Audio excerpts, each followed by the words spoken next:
ପିଲାମାନେ ଆଜି ଆମେ ଔକାର ଯୋଗ ପଢ଼ିବା ଆଉ ମନେ ରଖିବା। କର ଔକାର କଉ, ଖର ଔକାର ଖଉ, ଗର ଔକାର ଗଉ, ଘର ଔକାର ଘଉ, ଚର ଔକାର ଚଉ, ଛର ଔକାର ଛଉ, ବର୍ଗେଜର ଔକାର ଯଉ, ଝର ଔକାର ଝଉ,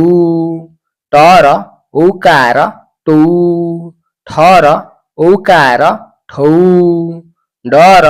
ଔକାର ଡଉ, ଢର ଔକାର ଢଉ, ମୂର୍ଧଣ୍ୟର ଔକାର ଣଉ, ତର ଔକାର ତଉ, ଥର ଔକାର ଥଉ, ଦର ଔକାର ଦଉ, ଧର ଔକାର ଧଉ, ଦନ୍ତନର ଔକାର ନଉ, ପର ଔକାର ପଉ,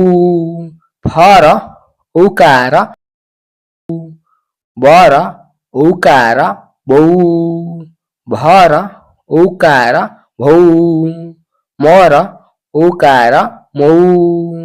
ଅନ୍ତସ୍ଥ ଜର ଔକାର ଯଉ, ରର ଔକାର ରଉ, ଳର ଔକାର ଳଉ, ତାଲବେଶର ଔକାର ସଉ,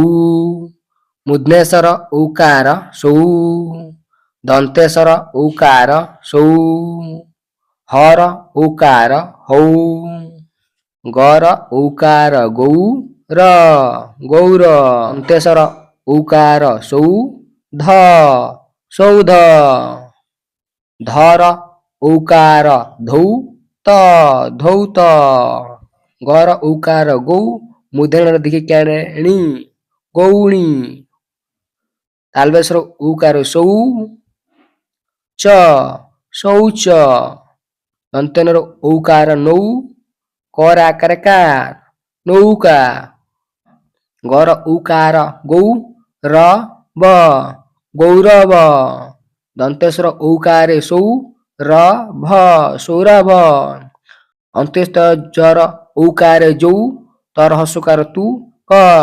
ଯୌତୁକ, କର ଔକାର କଉ, ତର ହସୁକାର ତୁ କ କୌତୁକ, କର ଔକାର କଉ, ପର ଦୀର୍ଘିକାର ପି ଦନ୍ତେ ନ କୌପୀନ,